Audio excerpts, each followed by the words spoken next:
Thank you all for being here. The Congresswoman and I are going to be chatting about an enormously important issue.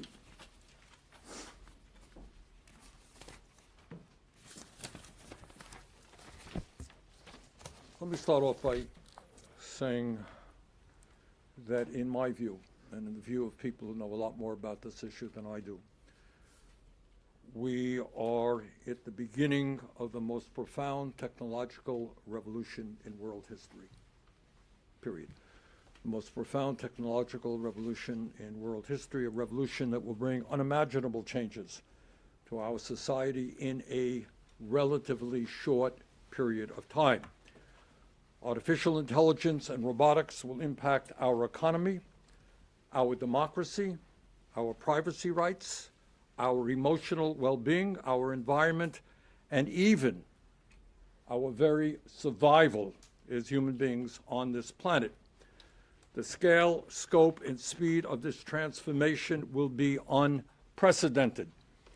According to Demis Hassabis, who is the head of Google DeepMind, the AI revolution will be 10 times bigger than the Industrial Revolution and 10 times faster. In other words, AI and robotics will have 100 times impact in terms of what the Industrial Revolution did. And it's not just what AI companies are saying, it's what they are doing. This year alone, 4 major AI companies are expected to spend roughly $670 billion building data centers and tens of billions more on research and development. Despite the extraordinary importance of this issue and its impact on every man, woman, and child in this country, AI has received far too little serious discussion here in our nation's capital. I fear that Congress is totally unprepared for the magnitude of the changes that are already taking place. While Congress has not paid attention or enough attention to this issue, the American people have. According to a recent poll, 79% of voters are concerned that the government does not have a plan to protect workers from AI job losses.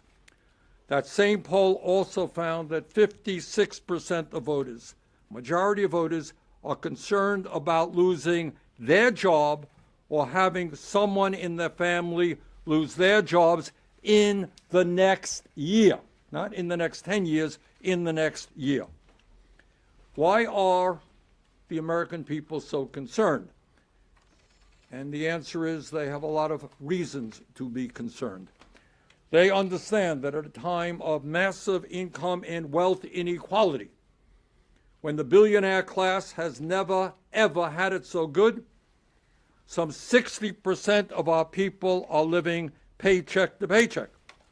And the American people understand that the AI revolution, these massive investments, are being driven by some of the wealthiest people in our country and the world, people like Elon Musk, Jeff Bezos, Mark Zuckerberg, and Larry Ellison. They understand that these billionaires are investing huge amounts of money into AI and robotics, not to improve life for working families, but to dramatically increase their own wealth and power. Do you think the average American is sitting around trusting that the multi-billionaires are going to transform society for the good of ordinary people? I don't think so. In terms of the impact that AI and robotics will have on working people, let us listen to what the tech oligarchs themselves are saying. Not the Congresswoman, not me. Let's hear what the tech oligarchs are themselves saying. Elon Musk, who has made massive investments in AI and robotics, has stated, and I quote, AI and robots will replace all jobs. That's about it. Replace all jobs. Bill Gates, another massive, who's also made massive investments, has said humans, quote, won't be needed for most things, end quote. And Mustafa Suleyman of Microsoft AI predicts that most white-collar work could be automated within the next decade. What we are talking about, therefore, is the possibility that AI and automation could displace tens of millions of workers in the United States from their current employment. We're already seeing early signs of this transformation, with declining employment in AI, exposed occupations, and growing difficulty for young people entering the workforce. If machines can perform most economically valuable work better than humans, and that is the goal, that machines will be able to do the job you are doing better than you are doing. If that happens, pretty simple question, what happens to the workers? How do people earn a living? How do they support their families? And how do programs like Social Security and Medicare survive without a stable tax base? People are not working, they're not paying taxes. And let me ask a very simple question that is on the minds of millions of Americans. How will workers who lose their jobs find new employment if there are no jobs available? What happens to the over 6 million truck drivers, cab drivers, rideshare drivers, and bus drivers if virtually all transportation is conducted through driverless vehicles, which under present terms seems likely to happen? What happens to the young college graduates who today going out looking for an entry-level job, but that job is not there? And let me say this, maybe from personal experience. I have seen this before, and the American working class has seen this process play out before. In the 1990s, the working class of this country was told by the corporate world, by the elites, by the corporate media, don't worry about unfettered free trade. My God, NAFTA, PNTR with China, it is going to create millions and millions of good-paying jobs. Man, Democrats, Republicans, corporate executives, everybody came together. Free trade, going to be the best thing that ever happened to American workers. Well, not quite. What happened, in fact, is that thousands and thousands of factories in this country were shut down. And what happened is that millions of workers lost their jobs. So we have seen this play out in the past. But when we talk about AI and robotics, we're not just talking about the economy. AI is already reshaping how we as human beings relate to each other. According to a recent poll by Common Sense Media, 72% of American teenagers say they have used AI for companionship, and more than half do so regularly. What does it mean for young people to form friendships with AI and become more and more lonely and isolated from other human beings? Everybody understands we have a major mental health crisis for our young people right now. I fear that AI could make it even worse. And then when we talk about what's going on, we also have to talk about privacy. Larry Ellison, second richest person on earth who's gobbling up a lot of the media in this country, who is a major investor in AI, predicts an AI-powered surveillance state is coming where, this is Larry Ellison, major investor, this is what he says, where citizens will be on their best behavior because we're constantly recording and reporting everything that is going on, end quote.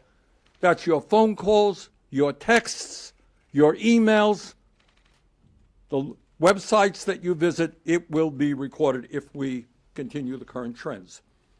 Further, AI is undermining American democracy.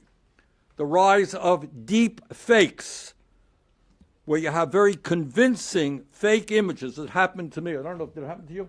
All right. Where they had me selling some rebates or something like that. Looked very good, almost convinced me, but it wasn't me. We're seeing fake videos, fake audios. What happens when a day before the election, somebody who looks like the candidate gets up and says something outrageous and people believe it?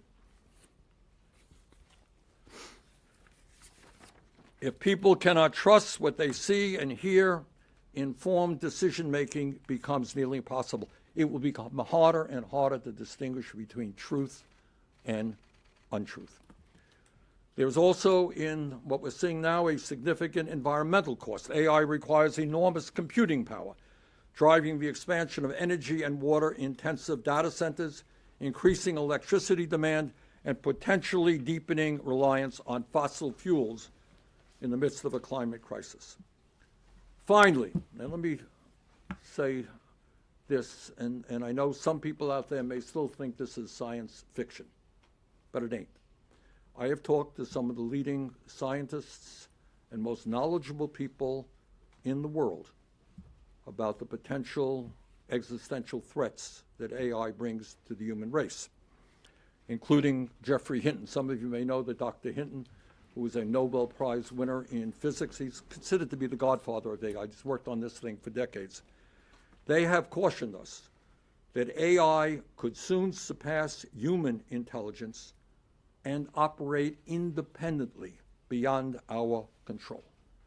And if that happens, what they acknowledge is it poses a profound threat to the very survival of the human race. So, what is happening in Washington right now in response to all of these enormous concerns? Well, we learned just today that Donald Trump has appointed a commission which is made up of the very people who are going to financially benefit from AI and robotics, including some of the wealthiest people in the world, like Mr. Ellison, Mr. Zuckerberg, and the video CEO, Jensen Huang. And needless to say, there is no reputation on that commission of workers or environmentalists or consumers. And that is why, in my view, we need a very different approach. Across the country, communities are already pushing back against the unchecked expansion of data centers. More than 100 localities have enacted moratoriums or restrictions, and states are beginning to take action as well. Importantly, and this is a very important point, leaders within the AI industry have called for a pause. The guys who know the most about the threats of the development of AI and robotics, they have called for a pause. In 2023, just about 3 years ago, over 1,000 experts, including Elon Musk, called for AI labs to, quote, immediately pause for at least 6 months, end quote. And if such pause were not enacted, and clearly a pause was not enacted, they called on governments, quote, to step in and institute a moratorium. They understood what is at stake. Congresswoman Alexandria Ocasio-Cortez and I understand what is at stake.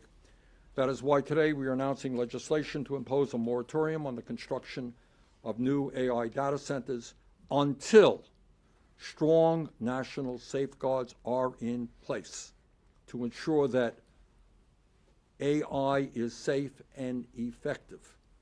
That means the government reviews and approves AI products before they are released.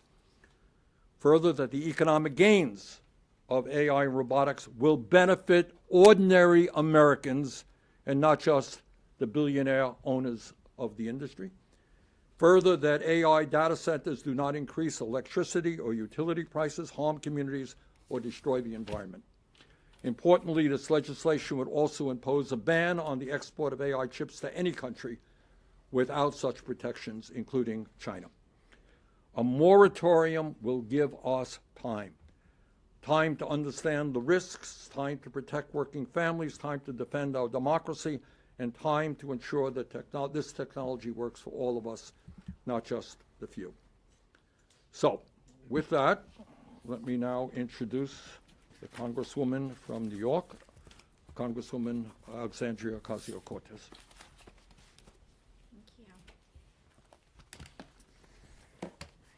Thank you, Senator. First and foremost, I want to take a moment to express my gratitude to Senator Sanders for bringing us together today to introduce this critical legislation. Within just a matter of short years, AI has become often forcibly integrated into many aspects of American existence, into our doctor's offices, our government, and oftentimes to the detriment of working people. Last year alone, AI was responsible for over 54,000 layoffs nationwide. And when we talk about those jobs, it's not just a number. These are industries, these are communities, these are families. You know, just a few short years ago, Sam Altman came before Congress. And in a direct plea, he begged us to regulate this industry. He said that these tools were under no circumstances ready, nor should they be integrated into weapons of war. That we must impose severe regulations immediately to prevent mass layoffs and to ensure that any productivity that comes of this industry can benefit working people. 3 short years later, none of that has happened, and in fact, in many cases, the opposite has happened. I'll start with another quote from Sam Altman, who said 10 years ago, "AI will probably lead to the end of the world. But in the meantime, there will be great companies created with serious machine learning."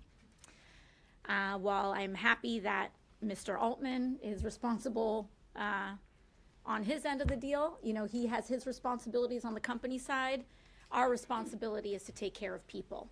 And that is what we're here to do today. Unfortunately, the leaders of this industry have repeated time and time again that they view working people as an endless, untapped market to be manipulated and exploited, that they would sell our country out if it meant that they could turn a profit. And it is no surprise that in the 4 years since ChatGPT was released, we have seen AI deployed at a massive scale to create Big Brother-like surveillance. Every day, Americans are seeing videos of ICE agents waving phones into crowds, threatening that if they use their First Amendment rights, U.S. citizens using their First Amendment rights, that they will be added to some vague database that the American people have not consented to nor are knowledgeable about. Companies like Palantir are mining endlessly the data and privacy of the American people, keeping track of everything that they say and do, and sending it all to a militarized and centralized government. When you take the subway, when you share a TikTok, when you talk to your Alexa at home, they are collecting your data and figuring out new ways to weaponize it. And now they are using AI tools to automate this so that it is not only pervasive, but that it is effortless. We must sound the alarm now. And because of this surveillance of the American people is not going to stop, we must stop it. All of this harm has occurred not in spite of, but because of the absence of federal legislation to regulate AI. This is not my first bill around AI, and I can tell you that it is extremely discouraging to see how even the most minute efforts to protect people at some of the smallest and most basic level, like trying to prevent AI-generated child pornography, is still combated, oftentimes by many people here on the Hill and throughout industry. In this story, currently, the story of AI is a story of corruption.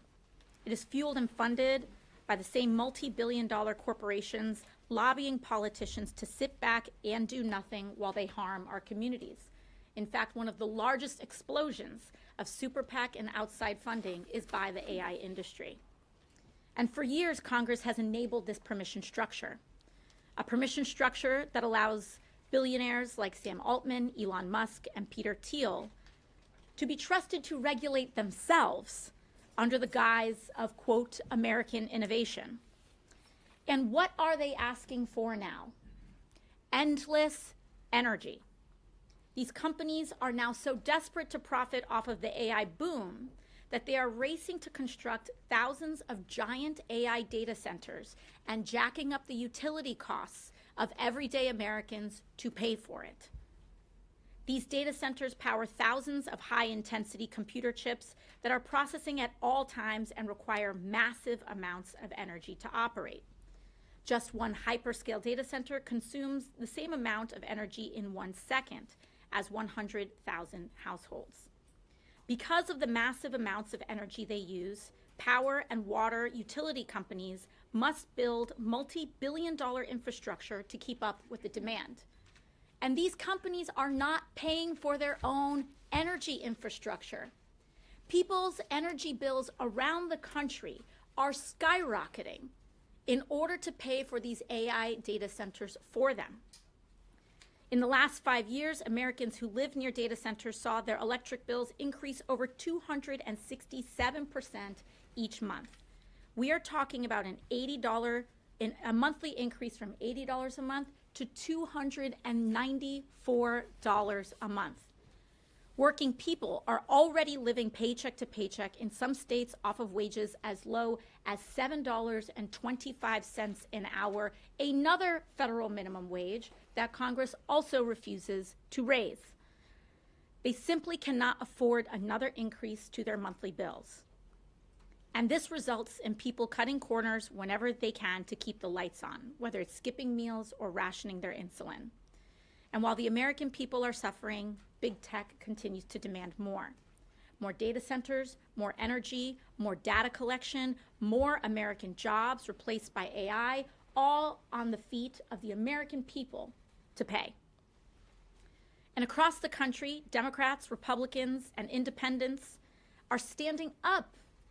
People are standing up to big tech and saying no to these data centers being built in their own communities. More than 100 local communities across 12 states have already enacted local moratoriums on data centers, and Congress itself has a moral obligation to stand with them and stop big tech from ruining their communities. Our legislation in the House and the Senate would hit the brakes on construction of new data centers until we address several of the key areas of harm AI poses.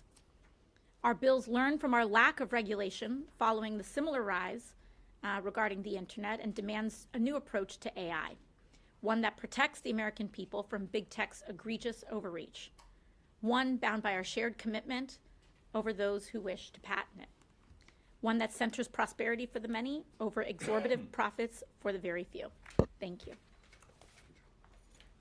Okay, fire away. By the way, we're just going to take questions on AI. Yes, who are you?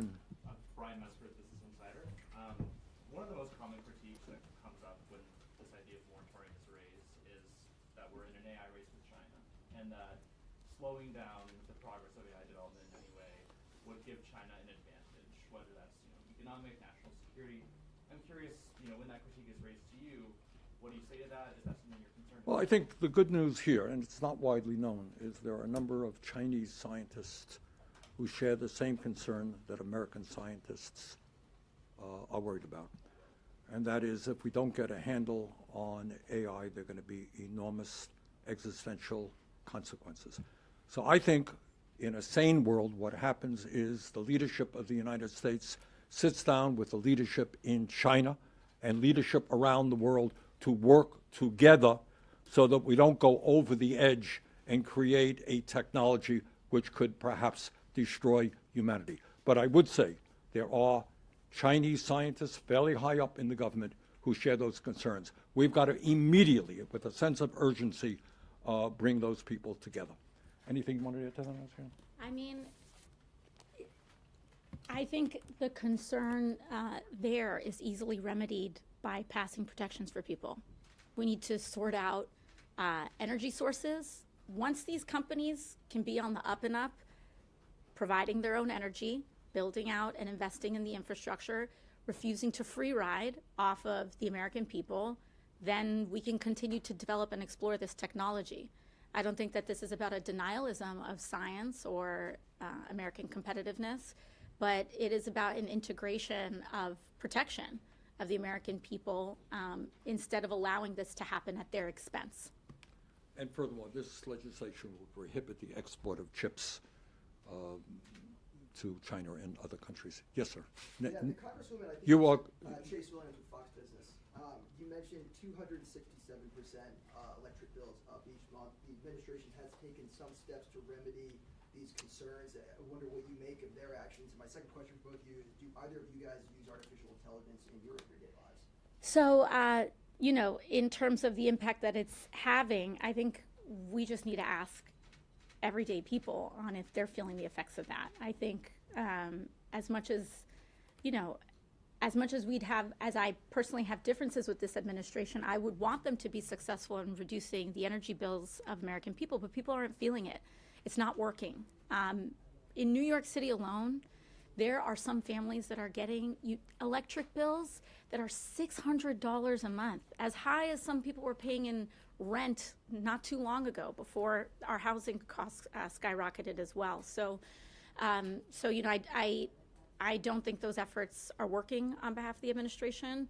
As far as AI, I do not regularly integrate it into my daily life, but I know many people do. I think our job tends to be a little bit more, for me, a lot of my job is quite writing based, and I like to do my own.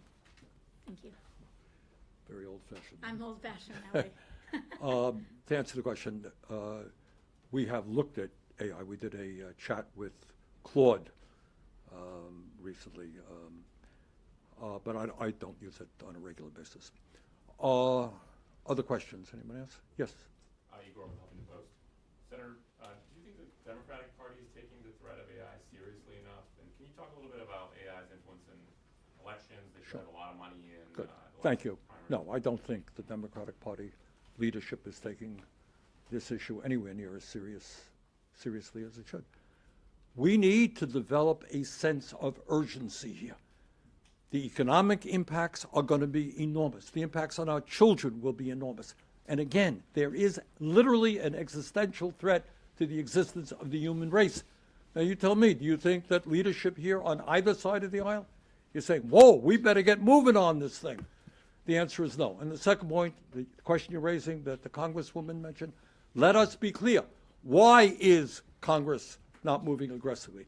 Well, maybe it has something to do with 150 million and more that is coming in to Congress in campaign contributions and in super PACs. When you have a class of people who are multi-billionaires spending a few $100 million on elections is chicken feed, okay? And that is what they are doing. So what they are saying to members of Congress and candidates, you're going to stand up to us? Well, guess what? There's going to be a $20 million ad campaign coming tomorrow starting against you. That's the reality. Other questions? Yes, sir. Pablo Enriquez, Migrant Center. So there's been said that the data centers and the chip makers and the app makers have kind of created this circular, loan and business basically, and that it's created a bubble, and by pulling out of it, we could have serious economic consequences. How do we pull out of that? And another question is, what do you make of Claude? Your first question, it's an important question. It's a little bit different than what we're talking about today. You're talking about the possibility of a bubble bursting and having enormous economic impact. I think that's true. But above and beyond that, what we're talking about is a technology, bubble or no bubble, that is going to have a real impact on American society. So you asked me about my chat with Claude. I'll tell you, it was a little bit mind-blowing. You can very easily, and again, I suppose the young people have more familiarity with it than I do. It is amazingly easy to start seeing this entity, this AI agent, or call it what you might, as a human being. And please remember, importantly, AI is only going to get more and more effective in years to come. It's only a relatively few years old. And yet you sit down and you can absolutely, hey, have a nice day. How are you? I'm pretty good. How are you doing? Okay? You can get into that. And I want you to think about what it will mean to a 13-year-old girl who is struggling and having AI as her best friend, or a 15-year-old boy, or whatever it may be. These are real serious dangers. But to answer your question, it is mind-blowing how quickly you can somehow see this as a human agent. Okay, yes. There's some other ideas that are being floated on the Hill, be it to make it so, as you kind of alluded to, make it so that these companies are paying for their own or Yeah. producing their own energy. Why not go that route? Why do the moratorium approach? Because that's one part of the problem. As the Congresswoman mentioned, you're seeing people now whose electric bills are soaring beyond control. That is an issue that we've got to deal with. But there are other profound issues. So if somehow or another that was put under control and electric bills did not soar, and yet we lost tens of millions of jobs, would we be happy with that? If our kids became addicted to AI agents, would we be happy with that? And I think, once again, I want to get back to the point that some of the founders of this industry, people who know more about it than anybody else in the world, are telling us that within a few years it is likely that AI will be smarter than human beings, that human beings may lose control over AI with possibly catastrophic impacts. How do you ignore those issues? You tell me. And you asked me a question of what do the Democrats think? Well, we need a sense of urgency right now to address these issues. Clearly, that is not the case. All right, with that, thank you all very much.